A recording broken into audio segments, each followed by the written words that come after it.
माझ्या आयुष्याचा एक नियम बनवलाय, अर्थात तो आपण सर्वांनी जरी पाळला तरी चालेल.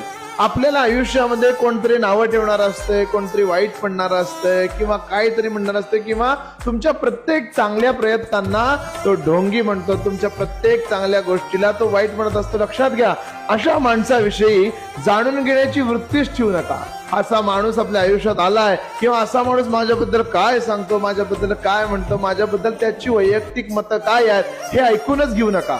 का तर अशा गोष्टी ऐकून घेतल्यानं आपल्या आयुष्याला झाला तर मनस्तापच होईल. आपल्या डोक्याला विनाकारण त्रास देऊन त्या व्यक्तीविषयीचा गैरभाव किंवा त्या व्यक्तीविषयीची वाईट भावना, वाईट विचार आपल्या मुखातून, आपल्या नेत्रातून त्याच्याविषयीचा वाईट भाव जाणार आणि आपल्या भजनावर, आपल्या सेवेवर त्याचा परिणाम जर होणार असेल तर अशा व्यक्तीविषयी ऐकाच कशाला. सगळं सोडून द्यायला शिका, कारण तुमच्या सगळ्या चांगल्या वाईट प्रश्नांचं उत्तर देणारा भगवंत सगळं पाहत असतो. श्री स्वामी समर्थ.